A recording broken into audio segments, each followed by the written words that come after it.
अब हम शुरू करते हैं प्रश्नावली 11.2 के प्रश्नों को। तो हाँ, यहाँ पे देखो आपको ये पूरा लिखा हुआ दिखाई दे रहा होगा। तो जब मैं वीडियो बना रहा था तो वीडियो में थोड़ा सा तकनीकी फॉल्ट आ गया था, जिसके कारण वीडियो स्टॉप हो गया था। तो ये कहाँ से आया, कैसे आया, ये मैं आपको समझाते जाऊँगा, आप लोग इसको थोड़ा समझते जाना, ठीक है। तो यहाँ पे प्रश्न 1 को देखते हैं। समलंब चतुर्भुज ए बी सी डी की भुजा ए डी का मध्य बिंदु ई तथा ए बी समांतर डी सी है। बिंदु ई से होकर ए बी के समांतर खींची गई रेखा बी सी के एफ बिंदु पर मिलती है। सिद्ध कीजिए एफ रेखाखंड बी सी का मध्य बिंदु है।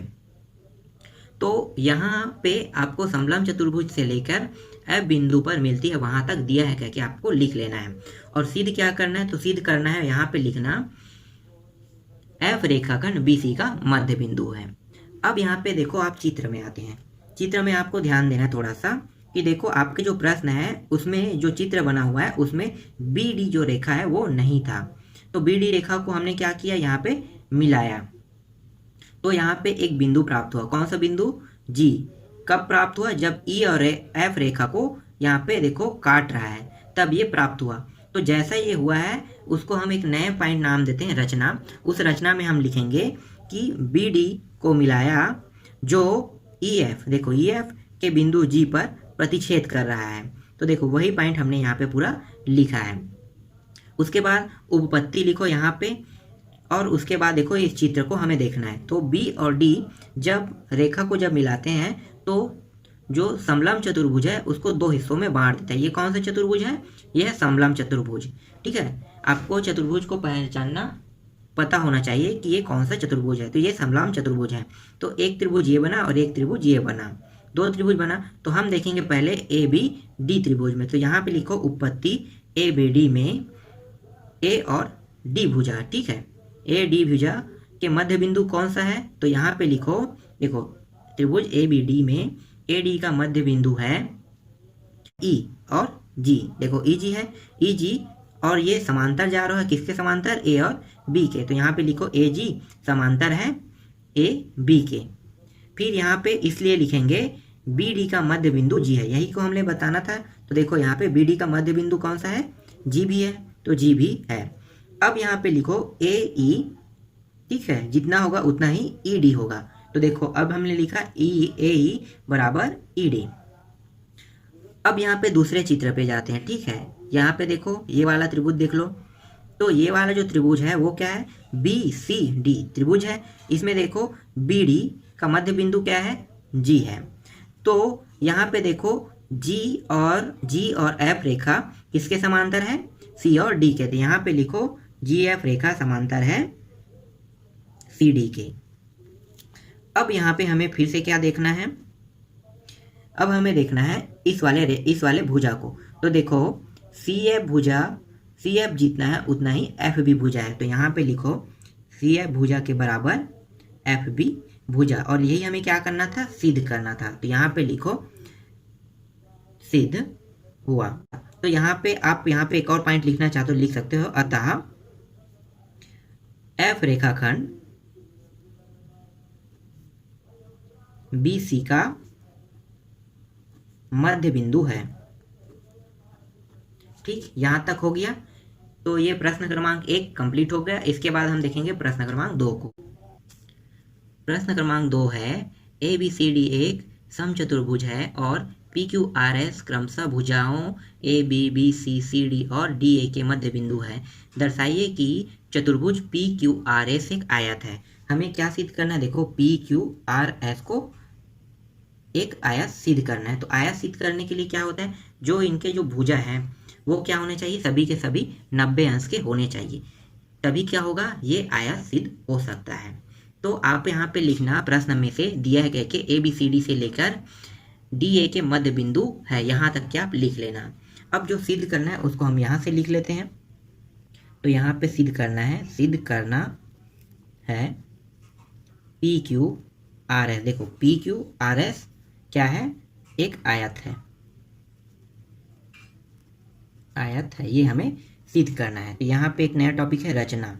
रचना क्या होता है, तो रचना देखो जो ए और सी क्या है, विकर्ण है, और ये बी और डी भी क्या है, विकर्ण है। तो यहाँ पे लिखो AC व BD को मिलाया। ठीक है, जो रेखा को हम मिलाते हैं उसी रेखा के लिए हम रचना का उपयोग करते हैं। तो इसको मिलाया, जो दोनों रेखाएं कहाँ पे काट रही है, जो एक दूसरे को O बिंदु पर काटती है। ठीक है, यहां तक हो गया। तो दोनों एक दूसरे को O बिंदु पर काटती है। अब यहां पे लिखो उपपत्ति। अब देखो PQRS क्या है, एक चतुर्भुज है। ठीक है, अभी सिर्फ इसे चतुर्भुज समझो, अभी हम इसे बता नहीं सकते कि ये कौन सा चतुर्भुज है। तो अभी इसे एक चतुर्भुज समझो। तो चतुर्भुज ABCD में, सॉरी PQ है ना, ABCD नहीं, PQ यहाँ पे लिखो PQRS में। PQRS को देखो तो PQRS में देखो PS जो भुजा है, ठीक है, PS भुजा के समांतर कौन सा भुजा है, B और D भुजा। तो यहाँ पे लिखो PS भुजा के समांतर B भुजा और D भुजा है। तो क्या ये दोनों भुजाएं देखो PS भुजा के बराबर क्या BD भुजाएं हैं? नहीं, इसके बराबर नहीं है। क्यों नहीं है? क्योंकि PS जो भुजा है इसके 2 गुना भुजा कौन सी है, B और D भुजा है। मतलब ये बराबर नहीं है। तो इसको कैसे लिख सकते हैं? तो इसको लिखो PS, देखो PS को अगर मैं 2 बार लिखता हूँ तो क्या हो जाएगा, वो बराबर हो जाएगा, मतलब 2 गुना है। तो यहाँ पे PS और PS बराबर BD। अब इन दोनों को देखो PS हो गया, तो दोनों को जोड़ दो, तो ये कितना हो जाएगा, ये हो जाएगा 2PS, इसके 2 गुना हो जाएंगे, और ये हो गया BD। ये जो 2 है अगर उस पर जाएगा तो क्या करेंगे, तिर्यक गुणा। तो यहाँ पे लिखो तिर्यक गुणा करने पर, तो यहाँ पे बच गया क्या, PS बराबर BD, तिर्यक गुणा होकर 2 कहाँ पे आ गया, नीचे में। तो PS का मान क्या प्राप्त हुआ आपको, BD/2 प्राप्त हुआ। अब देखो PS और ये दोनों बराबर हो गए। उसके बाद अब क्या करेंगे, QS के लिए देखेंगे। तो देखो QS भुजा समांतर है किसके, BD भुजा के। तो क्या ये भी भुजा इसके बराबर है, तो भुजा बराबर नहीं है, इसके 2 गुना ये भुजा है। तो यहाँ पे भी आप लिखो तथा RQ समांतर है BD के। तो यहाँ पे RQ प्लस RQ, क्योंकि इसके 2 गुना है तो 2 बार लिख लो, 2 करेंगे तो देखो जोड़ के 2 हो जाएगा, और BD, तो ये हो जाएगा 2 RQ और ये हो गया BD। बाकी को साइड पे देखते हैं।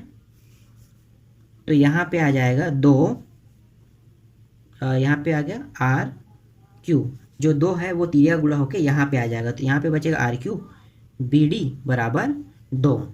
तो ये भी प्राप्त हो गया, RQ बराबर BD बराबर 2। अब ये इसको समीकरण 1 देते हैं और ये समीकरण 2। तो समीकरण 1 और 2 से लिखो, समीकरण 1 व 2 से क्या हो जाएगा, समीकरण 1 और 2 से। तो देखो समान जो मान है वो कट जाएंगे, और देखो लेफ्ट वाला लेफ्ट के साथ हो गया, बराबर बराबर क्या क्या बचेगा, तो यहाँ पे बचेगा PS बराबर RQ। तो मतलब PS भुजा के बराबर कौन सी भुजा है, RQ। देखो PS भुजा जितना है उतना ही RQ भुजा है, और बाकी जो BD/2 है और BD/2 है वो कट गया। अब यहाँ पे लिख सकते हैं हम लोग कि PQRS, तो यहाँ पे लिखो चूंकि PQRS के आमने सामने की भुजा बराबर व समान है, PQRS एक समांतर चतुर्भुज है, ठीक है। इसके आमने सामने की भुजा बराबर, देखो ये भुजा जितना है उतना ये होगा, ये भी भुजा के लिए सिद्ध करेंगे तो ये भी बराबर होंगे। तो आमने सामने की भुजा समान है, मतलब ये एक समांतर चतुर्भुज है। अब यहाँ पे देखते हैं, ठीक है, ये पूरा का पूरा हमें पता चल गया कि ये एक समांतर चतुर्भुज है। तो अगर हमें इनमें से कोणों का मान अगर पता चल जाए कि एक कोण का मान 90 अंश अगर प्राप्त होता है तो हम इससे कह सकते हैं कि एक आयत है। ठीक है, तो आयत सिद्ध करने के लिए हमें ये सिर्फ क्या निकालना है, हमें कोण के मान को 90 अंश निकालना है। तो देखो यहाँ पे देखो, जब ये चतुर्भुज है तो इसके अंदर में अलग से और चतुर्भुज बना हुआ है, ये भी। जब ये बड़ा वाला क्या है, एक समांतर चतुर्भुज है, तो ये भी क्या होंगे, ये सब के सब भी समांतर चतुर्भुज होंगे। तो हम इनमें से किसी एक को लेकर हल करेंगे। तो हम ले लेते हैं ये वाले पॉइंट को, क्योंकि देखो यहाँ पे चारों का मान दिया हुआ है, बाकी में क्या चारों का मान दिया है, देखो यहाँ पे इसका नहीं दिया, यहाँ पे इसका नहीं दिया है, तो मतलब ये आसानी से हम इसको लेकर चलेंगे तो हल कर सकते हैं। तो यहाँ पे लिखो इसलिए देखो P और क्या है, P और S है, ठीक है। तो यहाँ पे लिखो PS समांतर थे किसके, BD के, ठीक है, BD के समांतर थे। तो ये तो इसके समांतर है। अब हम यहाँ भी देखेंगे अगले पॉइंट को, ठीक है, ये बस इतना ही बताना था। अब हमें सिद्ध क्या करना है, इसके लिए सिद्ध करना है। तो यहाँ पे देखो TS, ठीक है, TS समांतर है किसके, OQ के। तो यहाँ पे लिखो TS समांतर है OU के। तो यहाँ पे दोनों भुजाएं बराबर भी होंगे, क्योंकि एक समांतर चतुर्भुज के आमने सामने एक भुजा क्या होता है, बराबर। तो TS बराबर हो गए OU, यहाँ तक हो गया, TS बराबर हो गया OU के। इसी तरह से लिखो, इसी तरह से दूसरे भुजा को करते हैं, ये वाला और ये वाला। तो इसमें भी देखो TQ नहीं TO है ना, TO समांतर है SU के। तो देखो जितना ये है इतना ये भी होगा, क्योंकि ये भी क्या है, समांतर चतुर्भुज है। तो TO बराबर है SU। इसको दे देते हैं समीकरण 3 और इसको दे देते हैं समीकरण 4। तो यहाँ पे लिखो समीकरण 3 व 4 से। तो देखो यहाँ पे देखो कोई भी मान दोहरा रहा है क्या, TSOU, यहाँ पे देखो TOSU लिखा हुआ है। तो ये क्या है, एक चतुर्भुज का मान होता है। तो यहाँ पे लिखो समीकरण 3 और 4 से TOUS एक क्या है, समांतर, ये भी चतुर्भुज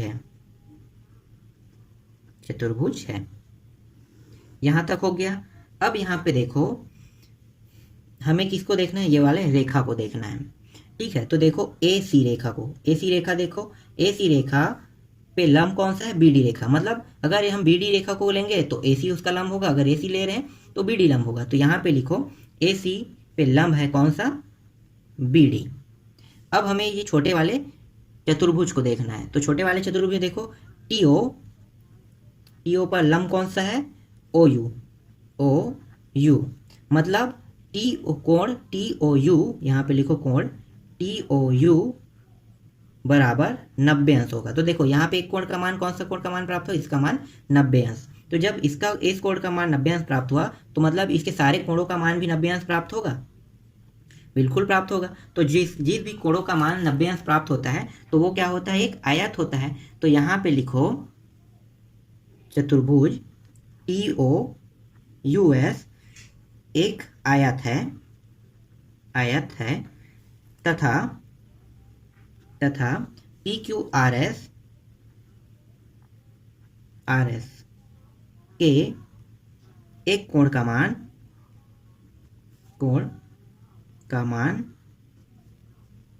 90 अंश प्राप्त हुआ। अतः PQRS एक आयत है। यही हमें क्या करना था, सिद्ध करना था। तो ये हो गया सिद्ध, ठीक है। यहाँ पे थोड़ा सा एक और पॉइंट लिख लेना, क्योंकि ये वाला भुजा हम इसे 90 अंश सिद्ध नहीं कर सकते। हम क्या करेंगे, ये वाला होगा तभी हम सिद्ध कर लेंगे। तो ये 90 अंश प्राप्त हुआ, तो देखो ये वाला क्या है, कोण TSU बराबर भी 90 अंश होगा, ठीक है। तो ये अब सिद्ध हो गया। तो 11.2 प्रश्नावली में बस इतना ही देखेंगे, बाकी को अगले पार्ट पे देखेंगे।